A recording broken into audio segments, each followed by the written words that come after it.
아니 몸을 세 번이나 이제 수술해가지고 그것을 뭐였지? 그것을 이제 관리를 잘 해야 되는데 내 자식들이 아프다면은 내가 대신 아프면 좋을 건데 이 딸이 이제 그 말로 하는 직업이잖아요. 네. 근데 이제 결절 수술을 세 번이나 했는데 아우 차라리 내가 아파가지고 하면은 더 나을 건데 이렇게 아파가지고 굉장히 걱정을 되더라고요. 근데 이제 지금도 관리를 잘해야 되는데 내가 볼 때는 관리를 안 한 것 같아요. 내가 볼 때는. 근데 자기 자신은 한가 어쩌가는 몰라도. 그래. 어머님은 네. 딸에 대한 사랑을 충고나 조언으로 표현을 하시는 분 맞거든요. 네, 맞아요. 네, 네. 그래서 어머님은 그게 다 사랑이에요. 네. 내가 널 사랑하고 너를 염려하고 네. 이 표현에 있어서 어머니 미묘한 게 뭐가 있냐면 예를 들어 식당에서 누가 그런 얘기를 하더라. 네. 그래서 내가 그 얘기를 듣고 내가 속상했다라고 하면 딸이 서운한 거예요. 딸이 서운한 거예요. 그럴 것 같아요. 네. 네. 그래서 내가 속상했어라고 하니까 날에는 엄마는 그 상황에서 엄마 속상한 게 더 중요해. 사실 언제나 그런 사람들의 입방에 오르내리는 나는 얼마나 힘든데 딱 여기 들어가 있는 거거든요. 그러니까 본인도 그 얘기를 해요. 내가 네. 이제 안 좋은 말을 하면은 엄마 나는 더 속상해. 나는 더 힘들어.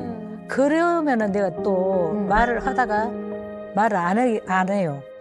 이제 이런 얘기하면은 이제 또 근데 아빠가 있으면은 같이 이렇게 딸이 힘들고 딸이 이제 이렇게 안 좋은 소리 하면은 신랑하고 이렇게 얘기할 수 있다는 가까운 사람한테. 네. 근데 이제 나가 이제 혼자 이렇게 있다 보니까 딸하고 대화를 하려고 그런 얘기를 하는데 딸한테 미안해요. 그런 얘기 할 때. 나래하고 정말 이야기를 많이 나누고 싶으시군요. 네, 대화를 많이 하시고 싶으시네요. 지금 들어보니까. 네. 근데 그런 것도 있는 것 같아요. 엄마가 속상해하라고 해서 얘기할 때 박사님 얘기한 것처럼 엄마라도 나를 이해해줘야지, 엄마라도 나를 보듬어줘야지라는 서운함도 있지만 그냥 엄마 주변으로 통신을 끊어버리고 싶은 거예요. 그냥 자꾸 누군가 전하고 말을. 너 뭐 진짜 당장 어제만 해도 무슨 엄마가 그 SNS를 봤는데 한혜진 씨가 저한테 야 너보다 장도연이 낫지라고 농담을 한 게 있었는데 딱 그 장면만 캡처를 해서 이거 봐 한혜진도 박나래보다 장도연이 낫대잖아. 박나래는 인성이 얼마나 쓰레기. 그런 얘기를 보니까 엄마가 너무 속상한 거예요.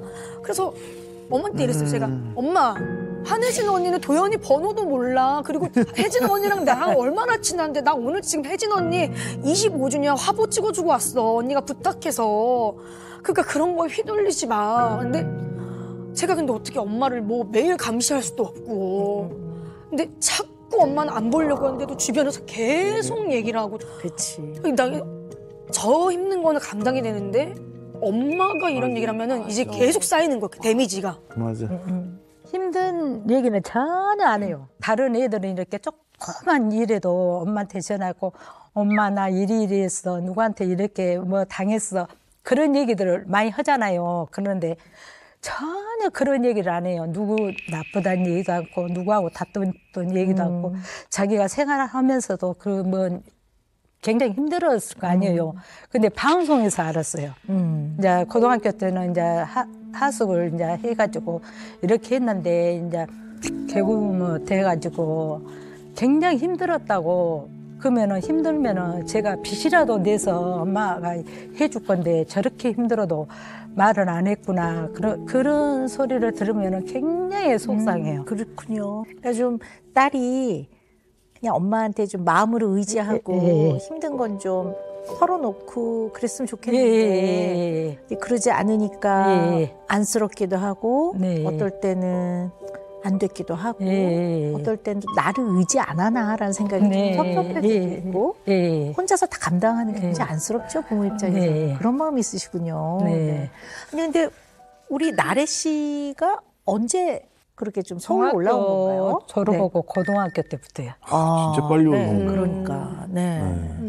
궁금해요. 저는 어렸을 때부터 사람들 앞에 서는 걸 좋아하고 나서는 걸 되게 좋아했었어요.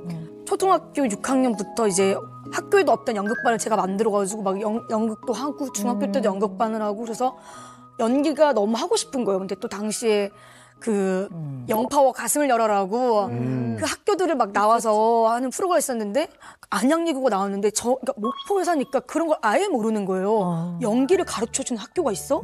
그게 고등학교래. 근데 저기 연예인이 될 수 있대. 그래서 사실 안양예고도 엄마한테 얘기를 안 하고 지원을 했어요. 그리고 나중에 이제 엄마한테 얘기했죠. 엄마 이거 붙으면 어떻게 되냐. 엄마 또 흔쾌히 아니 뭐 붙으면 가는 거지. 이런 식인 거예요. 생각보다 또 되게 쿨해요. 별 얘기를 안 하세요. 근데 어머니는 붙을 거라고 생각하셨어요? 아니요. 아니 그 안양예고를 간다고 해서 선생님을 만나서 내가 상담을 했어요. 아니 나래가 이렇게 안양예고를 간다는데 그렇다 해서 얼굴도 그러고 중간이고 얼굴도 그러고 엄마는 정확하세요. 예. 그 키도 그런 것도 아니고 몸매도 그렇게 아니고 그 당시에는 안양예고를 가려면 얼굴도 예뻐야 되고 키도 커야 되고 나는 그렇게만 생각했어요. 선생님도 그렇게 말씀하시고 그래서 선생님 만나가지고 아 이렇게 안양예고를 간다는데 이렇게 한다고 내가 이제 선생님이 좀 말려주세요. 저는 선생님 되는 것을 바랬거든요. 그러니까 선생님이 그래요. 아우 어머니 신경 쓰지 마세요. 거기 떨어져요. 선생님이 그러시더라고요. 그래서 떨어질 줄 그래서 알았어요. 적극적으로 안 말렸구나. 네, 안 말렸어요. 막상 네. 안양예고에 이제 합격을 해서 네. 그때 어떤 마음으로 나래 씨 서울 가는 거를 흔쾌히 허락을 해주셨는지도 궁금해요. 처음에는 네. 제가 좀 반대했어요. 왜 그러냐면은 네가 고등학교 엄마랑 같이 있다가 고등학교 졸업하고 대학교를 서울로 가면 안 되겠니? 그 얘기를 했는데 자기는 그 학교를 가고 싶다 하니까 딸을 믿었어요. 그리고 이제 이렇게 뭐 어렸을 때도 너 이거 해라 저거 해라 그런 적이 없어가지고 자기 혼자 스스로 모든 것을 스스로 하니까 믿었어요. 예. 네. 그런데 지가 다 알아봐가지고 이제 하숙집도 이제 나래가 다 알아봤어요. 예, 자기가 다 했어요. 그래도 다행히 제가 또 거기서 뭐 시골에서 왔다고 해서 뭐 누구 그렇게 뭐 기죽인다고 기죽는 스타일도 아니고 그리고 또 진짜 하숙집 할머니 할아버지가 너무 잘해주셔서 잘 지냈는데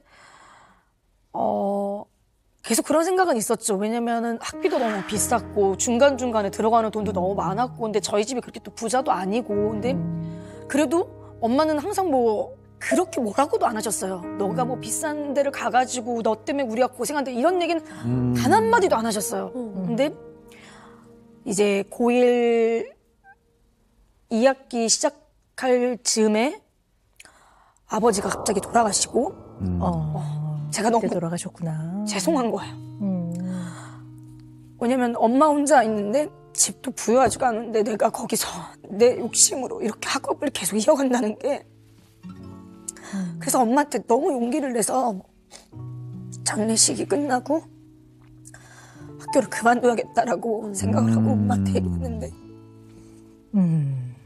엄마가 괜찮으니까 그만두지 말라고 엄마가 어떻게든 너 학교 다닐 수 있게 해줄 테니까 하라고 해서 진짜 몰랐어요.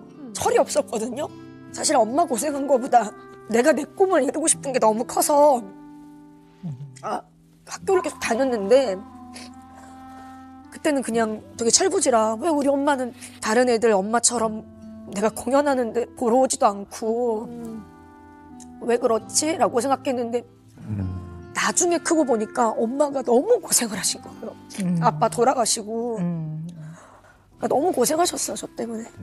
이제 꿈을 이루고자 하는 나래 씨의 마음, 또 어떤 딸의 꿈을 이루게 하기 위해서 이제 엄마 나름 할 수 있는 최선의 어떤 지원 이런 거를 한 두 모녀라고 볼 수 있는데 어머니의 어떤 딸에 대한 아쉬움이 많이 저는 느껴져요. 그러니까 뭐냐면 어릴 때부터 여러 가지 상황으로 옆에 가까이 두고 세상은 이렇게 사는 거야 라는 말을 많이 못 해준 이 엄마의 아쉬움.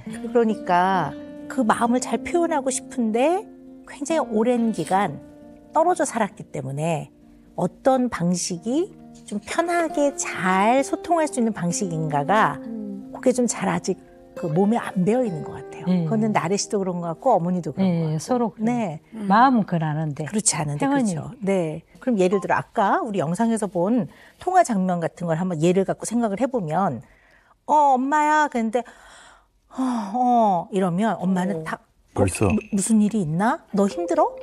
얘가 힘든가? 이렇게 생각을 하시는데 너 힘드니? 괜찮아? 라고 물어보는 데는 익숙치 않은 분이에요. 그러니까 그래요. 나래 씨가 얼른 알아차려야 돼요. 왜 엄마 왜? 뭐 걱정돼요? 그러면 아니 네가 한숨을 쉬니까 그러면 그거에 대해서 마음을 표현해 줘야 돼요.